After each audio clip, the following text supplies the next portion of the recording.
telah mengatur mengenai tata cara penagihan dan pengambil alihan atau penarikan agunan alias sita aset yang menjadi acuan bagi POJK dalam menyikapi gagal bayar dari konsumen.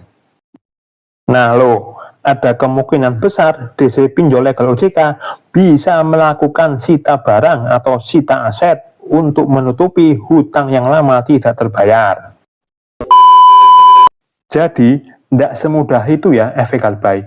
Ada efek dominonya juga untuk anggota keluarga dan dunia pekerjaan.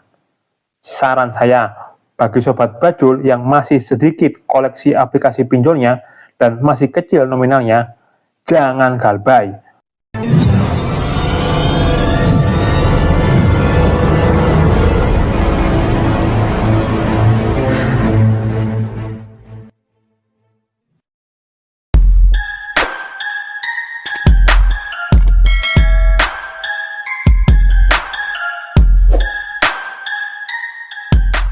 Salam bajul gama lama, bantai pinjol nggak pakai lama.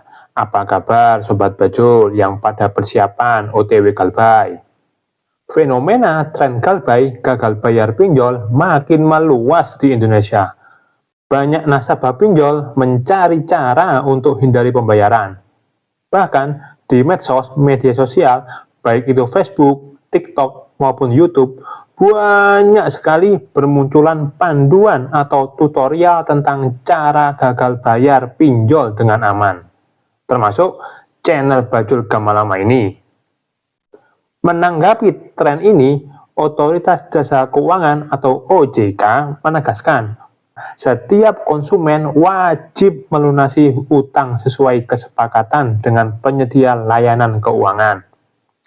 Karena galbay gagal bayar merupakan bentuk uang prestasi yang berpotensi memicu tindakan hukum dari pemberi pinjaman. Apalagi kalau memang berniat gagal bayar sampai diniatkan seperti itu. Ini ada resiko hukumnya, baik itu perdata maupun pidana.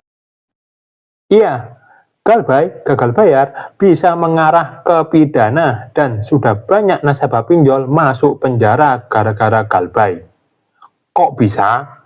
Di saat penyedia pinjaman online lakukan audit pada data-data nasabah yang telat bayar kelewat lama, ternyata didapat kalau nasabah tersebut menggunakan data palsu kayak KTP, kartu keluarga, NPWP, dan keterangan palsu lainnya.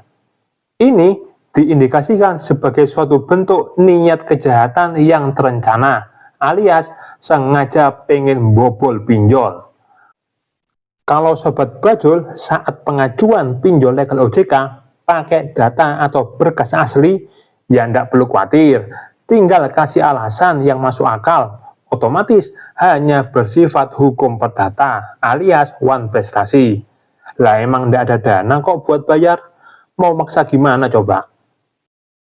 Beda cerita kalau kita pengajuan aplikasi pinjol ilegal pakai data palsu. Kalau di ACC berarti ya rezeki kita dan suatu keharusan bin wajib galbay gagal bayar sebagaimana yang disarankan pemerintah sebagai bentuk pemberantasan pinjol ilegal. Ada juga loh, nasabah pengajuan pinjol legal OJK semuanya pakai data atau berkas-berkas asli, namun juga kena pidana. Kok bisa? Karena waktu ada DC pinjol nagih baik-baik ke rumah si nasabah, si nasabah ini malah emosi ke DC. Nikam si DC pinjol pakai senjata tajam. Lah, kalau kayak gini ya jelas pidana toh. Masih dari pihak OJK menanggapi fenomena tren galbay pinjol legal. Menindaklanjuti amanat undang-undang dalam POJK 22 tahun 2023 tentang perlindungan konsumen dan masyarakat di sektor jasa keuangan telah mengatur mengenai tata cara penagihan dan pengambil alihan atau penarikan agunan alias sita aset yang menjadi acuan bagi POJK dalam menyikapi gagal bayar dari konsumen. Nah loh, ada kemungkinan besar DC pinjol legal OJK bisa melakukan sita barang atau sita aset untuk menutupi hutang yang lama tidak terbayar. Jangan khawatir, itu semua harus melewati mekanisme peradilan dan harus memiliki kekuatan hukum tetap untuk melakukan sita aset, dan tidak semudah itu Ferguson. Pihak aplikasi pinjol untuk proses ke pengadilan perdata juga pertimbangkan besaran hutang nasabah. Karena untuk ngurus semua itu juga perlu biaya selama persidangan yang bisa jadi jauh lebih besar dari hutang nasabah yang ada.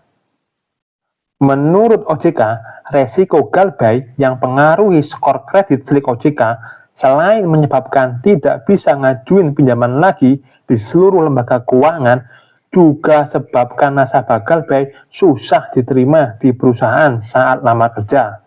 Karena apa? Karena beberapa perusahaan sudah mulai melihat skor kredit slik OJK calon karyawannya. Kalau skor kredit 3, apalagi 5, dipastikan tidak akan diterima kerja. Untuk pembahasan satu ini akan saya bahas di sesi berikutnya ya, tentunya berdasarkan pengalaman pribadi. Oh ya, buruknya skor kredit slik OJK nggak hanya si nasabah galbay yang di blacklist dari dunia perkreditan, tapi seluruh anggota keluarga yang ada dalam satu kakak dengan si nasabah galbay juga ikutan kena imbas, kena blacklist. Kasihan ya dengan pasangan si nasabah galbay, meskipun dia tidak pernah ada permasalahan hutang, gara-gara pasangannya di blacklist di OJK, dia juga kena imbasnya, tidak bisa ambil KPR maupun kredit kendaraan. Jadi, tidak semudah itu ya efek galbay. Ada efek dominonya juga untuk anggota keluarga dan dunia pekerjaan. Saran saya, bagi sobat bajul yang masih sedikit koleksi aplikasi pinjolnya dan masih kecil nominalnya, jangan galbay. Mending usahakan dilunasin. Tapi ya jangan gali lubang, tutup lubang juga. Apalagi malah pakai jasa joki pinjol yang katanya bisa bantu selesaikan masalah. Bukannya nyelesain masalah, malah nambah masalah makin besar dan rumit. Oke, sampai di sini dulu. Jangan lupa subscribe dan share channel ini sebanyak-banyaknya agar orang-orang di sekitar kita mendapatkan info yang benar, yang berimbang, dan pencerahan seputar dunia perpinjolan. Salam bajul gak lama, bantai pinjol nggak pakai lama.